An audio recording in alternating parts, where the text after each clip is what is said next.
Assalamualaikum warahmatullahi wabarakatuh. Remi Legawa, selamat datang di Legawa Gadget.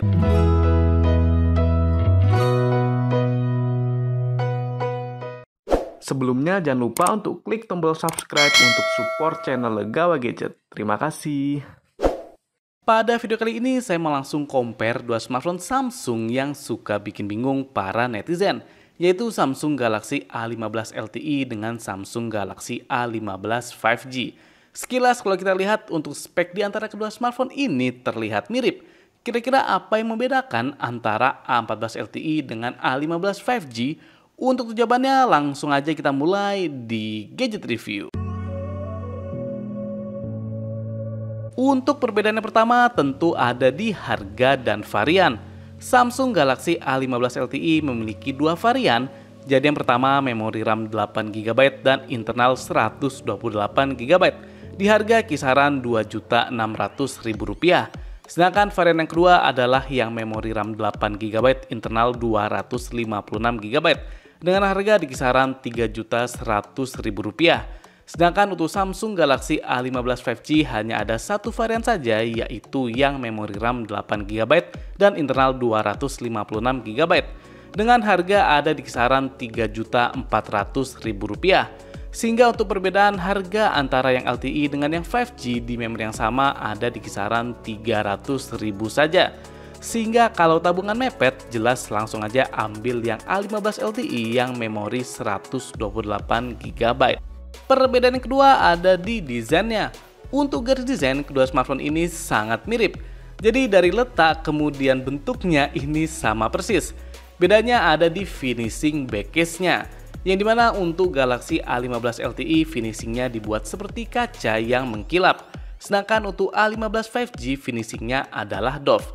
Sehingga kalau kita lihat efek pantulan cahayanya di yang 5G ini pantulannya lebih soft dan kalau saya pribadi lebih terkesan premium. Jadi kalau ini sesuaikan saja dengan selera teman-teman. Perbedaan yang ketiga ada di chipset yang digunakan. Samsung Galaxy A15 LTE menggunakan chipset yang sudah umum digunakan, yaitu MediaTek Helio G99. Sedangkan Samsung Galaxy A15 5G menggunakan chipset terbaru, yaitu MediaTek Dimensity 6100 Plus. Untuk arsitektur serta clock speed-nya, kedua chipset ini ternyata sama persis. Untuk ukuran fabrikasi dan GPU-nya juga sama persis. Bedanya di sini ada di OpenGLS dan Vulkan-nya.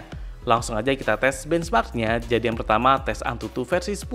Untuk skornya di sini sangat identik, jadi sama-sama dapat skor di kisaran 350 ribuan poin.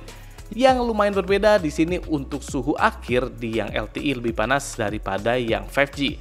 Kemudian saya coba tes CPU throttling selama 30 menit 2 kali. Untuk putaran pertama A15 LTE sedikit lebih unggul dengan hasil 88%, sedangkan yang 5G 86%. Kemudian putaran kedua performa A15 5G masih stabil dapat di 87%, sedangkan yang LTE turun jadi 84%. Kemudian lanjut tes 3D Mark Wildlife, untuk hasilnya di sini yang LTE sedikit lebih unggul. Kemudian untuk stress test ini hasilnya sangat identik. Untuk tes Geekbench 6 hasil di A15 LTE sedikit lebih unggul. Kemudian kita lanjut gaming test, jadi untuk hasilnya di kedua smartphone juga cukup identik performanya. Walaupun saya rasa sepertinya di A15 LTE sedikit lebih baik daripada A15 5G. Cuma untuk kenyamanan saya rasa yang 5G bisa lebih nyaman berkat suhunya yang lebih adem daripada yang LTE. Sehingga di sini untuk chipset ternyata antara Helio G99 dengan Dimensity 6100 Plus sangat identik. Perbedaan selanjutnya ada di sektor kamera. Ya, untuk setup kamera di kedua smartphone ini sama persis, baik kamera belakang maupun depannya. Hanya saja di sini ada perbedaan di sektor video. Galaxy A15 LTE di videonya tidak terdapat pengaturan stabilisasi, sedangkan Galaxy A15 5G sudah terdapat stabilisasi. Sehingga untuk yang di 5G sudah terdapat AIS di kamera belakang, sedangkan Galaxy A15 LTE tidak tersedia AIS. Kemudian langsung aja ini dia perbandingan hasil foto antara kedua smartphone ini. Yang pertama, di kondisi cukup cahaya, foto mode portrait di kedua smartphone hasilnya sangat identik, jadi sudah sangat mirip. Kemudian di foto ini lumayan terlihat perbedaannya, yang dimana di Galaxy A15 LTE detailnya lebih terlihat daripada yang 5G. Cuma tuh warna sepertinya di yang 5G bisa lebih pop up, bisa dilihat di perbedaan warna daunnya.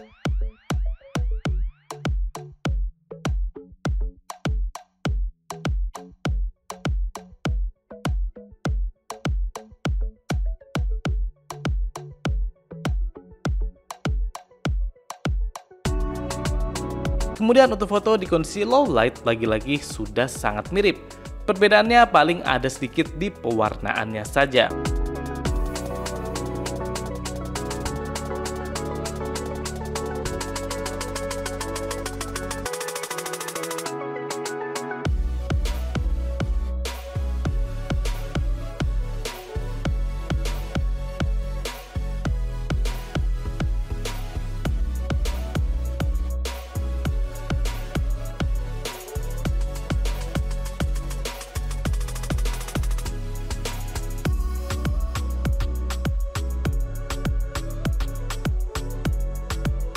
Ini dia hasil perekaman video antara Samsung Galaxy A15 LTE sama A15 5G. Ya, kita lihat di sini kalau saya lihat langsung kayaknya di A15 5G bisa lebih bagus ya. Jadi fokusnya dapat dan backgroundnya agak ngeblur. Sedangkan kalau di yang A15 biasa itu nggak ngeblur, jadi fokusnya lebih luas. Jadi untuk fokusnya di yang A15 5G lebih dalam. Dan dia juga terdapat stabilisasi. Coba kita bawa jalan. Bentar. Oke. Di yang 5G ada stabilisasi, yang non 5G atau LTE ini tidak ada stabilisasi. Kira-kira bagaimana dengan perbedaannya? Kalau masalah warna kayaknya cukup mirip ya antara kedua smartphone ini. Dan detailnya juga sama-sama oke. Kemudian untuk HDR-nya silakan dinilai. Ya, cukup mirip juga untuk masalah HDR-nya. Cuma di sini yang 5G lebih sempit ya untuk framenya, soalnya ada stabilisasi. Sedangkan yang LTE tidak ada stabilisasi, jadinya lebih luas. Ya, untuk stabilisasinya juga masih AIS, jadi belum OIS untuk yang 5G. Bisa dilihat perbedaannya. Ini saya jalan megang satu tangan. Nah, untuk HDR-nya juga silakan dinilai. Oke, sama. Jadi mirip-mirip.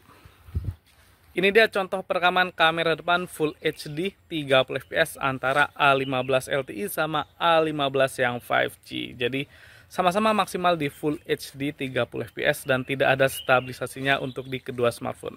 Coba kita bawa jalan, kira-kira bagaimana dengan stabilisasinya.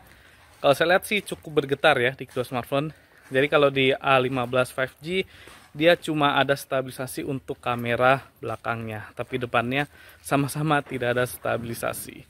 Untuk kualitasnya sih sama-sama bagus ya. Jadi HDR-nya cukup luas, detailnya oke, dan warnanya lumayan dapet. Ya, ini untuk HDR-nya tuh kan mirip kan. Jadi cukup identik untuk perekaman kamera depan antara kedua smartphone ini. Tinggal mikrofonnya dinilai, kira-kira apakah berbeda atau enggak. Oke. Ini dia contoh perekaman video Full HD 30 fps antara Samsung Galaxy A15 LTE sama A15 5G. Yang kalau kita lihat untuk framenya di yang LTE lebih luas, soalnya untuk yang 5G ada stabilisasi dan saya aktifkan. Oke, sekilas hasilnya cukup mirip ya antara kedua smartphone ini. Dan ini kondisinya di low light. Coba kita bawa jalan, kira-kira bagaimana untuk stabilisasinya, apakah terasa perbedaannya. Dan kalau saya lihat di sini sih lumayan kerasa ya perbedaannya. Jadi yang 5G bisa lebih stabil, sedangkan yang LTE masih goyang-goyang. Kita coba naik tangga, kira-kira bagaimana dengan stabilisasinya. Oke, yang LTE lumayan bergoyang-goyang dan yang 5G masih smooth. Jadi beneran kerasa ya untuk stabilisasi AIS yang ada di A15 5G. Ya. Untuk mikrofon juga silakan dinilai sendiri. Kalau hasilnya sih saya lihat di sini kayaknya cukup mirip ya antara kedua smartphone ini. Ini dia contoh video Full HD 30 fps antara Samsung Galaxy A15 LTE sama A15 5G. Jadi kualitasnya maksimal cuma di Full HD 30 fps saja.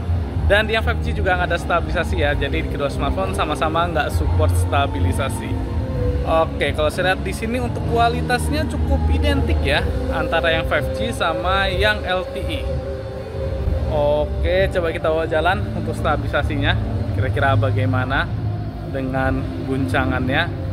Kalau dilihat sih guncangannya identik juga. Jadi untuk kamera depan videonya mirip-mirip sih antara yang LTE sama yang 5G. Dan kita ke tempat yang lebih gelap. Ini dia. Untuk detailnya sama-sama berkurang dan noise-nya kayaknya yang 5G sedikit lebih banyak ya noise-nya. Bisa dilihat. Oh, enggak sih, mirip. Jadi untuk masalah noise juga identik kedua smartphone ini. Kemudian perbedaan yang kelima ada di sektor sensor, yang dimana Samsung Galaxy A15 LTE belum tersedia sensor gyroscope, sedangkan Galaxy A15 5G sudah terdapat sensor gyroscope. Dan untuk gyroscope-nya juga sudah hardware, sehingga untuk gaming tentu Galaxy A15 5G lebih mumpuni. Perbedaan terakhir ada di daya tahan baterainya. Untuk baterai di kedua smartphone sama-sama memiliki kapasitas 5000 mAh. Hanya saja saya tes nge-YouTube dengan pengaturan sama persis sekitar 6 jam nonstop di A15 LTE berkurang sebesar 58%, sedangkan A15 5G berkurang 52%. Sehingga di sini untuk daya tahan baterai di A15 5G sedikit lebih awet. Baik, itu dia perbedaan yang ada antara Samsung Galaxy A15 LTE dengan Samsung Galaxy A15 5G. Saya rasa dengan nambah 300 ribuan saja Samsung Galaxy A15 5G tentu lebih worth it karena upgrade-nya cukup terasa. Jadi kita sudah upgrade sensor gyroscope, stabilisasi AIS, dan tentunya chipset yang sudah 5G. Dengan chipset yang sudah 5G saya rasa bakal lebih awet penggunaan ke depannya. Karena pastinya sinyal 5G di Indonesia ke depan akan lebih tersebar merata dan lebih optimal. Sedangkan teman-teman gadget bisa pilih yang LTE untuk yang budgetnya terbatas. Soalnya terdapat varian yang lebih terjangkau yaitu RAM 8GB dengan internal 128GB. Oke, cukup sekian gadget review Samsung Galaxy A15 LTE dan A15 5G. Jangan lupa subscribe. Wassalamualaikum warahmatullahi wabarakatuh.